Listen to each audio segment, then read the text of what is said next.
ترتيب الأبراج حسب الأخطر في كل مجموعة، وده أخطر برج فيهم كلهم. المقدمة: في ناس ممكن تقولك الأبراج دي مجرد ترفيه، بس لما تجرب تتعامل مع كل برج على طبيعته هتعرف إن في طاقة مش مفهومة، في حاجات بتتكرر وبتخوف. فيه أبراج طيبة، فيه أبراج غامضة، وفيه أبراج لما تزعلها بتقلب حياتك 140 درجة من غير ما تلمس إيدها. النهاردة هنرتب الأبراج حسب أخطر برج في كل عنصر: المائي، الهوائي، الناري، الترابي. بس خليك لآخر لحظة عشان هقولك مين أخطر برج فيهم كلهم. وحن الأبراج المائية: السرطان، الحوت، العقرب. الأخطر العقرب. لما تسمع كلمة مائي تتخيل طيبة، مشاعر، حنية، بس العقرب ده بحر عميق وساكن، ومن تحت فيه عاصفة سودة. العقرب مش بيهدد، العقرب بينفذ وبيدوس على أضعف نقطة فيك وانت بتبتسم. ده مش من النوع اللي يتخانق بصوت عالي، ده اللي يضربك في صمت وتحس بعدها انك تايه متلخبط ومش فاهم حصل ايه. الفرق بينه وبين السرطان والحوت انهم ممكن يسامحوا، هو العقرب بيسامح بس عشان يجيبك في وقتك. 2. الأبراج الهوائية: الميزان، الدلو، الجوزاء. الأخطر الجوزاء. اللي ما يعرفش الجوزاء يفتكره متقلب، لكن الحقيقة ده أذكى مما تتخيل.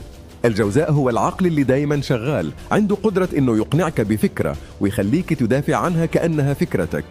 يحب يلعب بالعقول، مش شرير، بس لو دخل اللعبة بيكسب فيها وهو ساكت. لو حس انك مش فاهمه مش هيزعلك، بس هيخليك تشك في نفسك. وأسوأ حاجة انك عمرك ما تعرف اي نسخة منه اللي قدامك دلوقتي. 30. الأبراج النارية: الحمل، القوس، الأسد. الأخطر الأسد. الأسد مش بس بيحب يكون في الصورة، هو الصورة نفسها. الناس بتحبه بتحترمه، بس لو كسرته هتشوف وش تاني، وش فيه نار، غضب وكبرياء مميت. الأسد ممكن يسامح بس عمره ما ينسى، ولما يقرر ينتقم مش هيزعق، لا، هيبني نجاحه فوق فشلك ويخليك تشوفه من بعيد وانت عاجز. عنده كاريزما مرعبة، وصوته لما يعلى يخلي الكل يسكت. الرعتر. الأبراج الترابية: الثور، العذراء. الأخطر الجدي. الناس بتفكر الجدي بارد، ده هو الصبر اللي بيمشي على رجلين.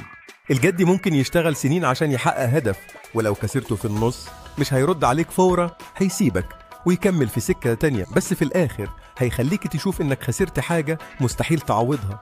العقرب بيكسر، الجدي بيهدم بهدوء، تحس إنه بيمشي بالقانون بك، بس هو بيستخدمه سلاح. تحسبه طيب؟ لا، ده بيسكت عشان يخطط، ولو قرر يقلب قلبه حجر وقلبك هو اللي هيتكسر. الخاتمة: الصدمة الكبرى. دلوقتي بعد ما شفنا أخطر برج في كل عنصر، تفتكر مين فيهم فعلا هو الأخطر على الإطلاق؟ العقرب اللي بيغوص في أعماقك، ولا الجوزاء اللي يدوخك بعقله، ولا الأسد اللي يمحيك بابتسامة، ولا الجد اللي يسكتك بخطة هادية مميتة؟ أنا مش هقول مين فيهم رقم واحد، أنت اللي هتقول. انزل تحت في التعليقات واكتب لي أنهي برج فيهم لو اتعصب بترتعب منه، واستناني في الفيديو الجاي لأن لسه ما قلناش كل حاجة.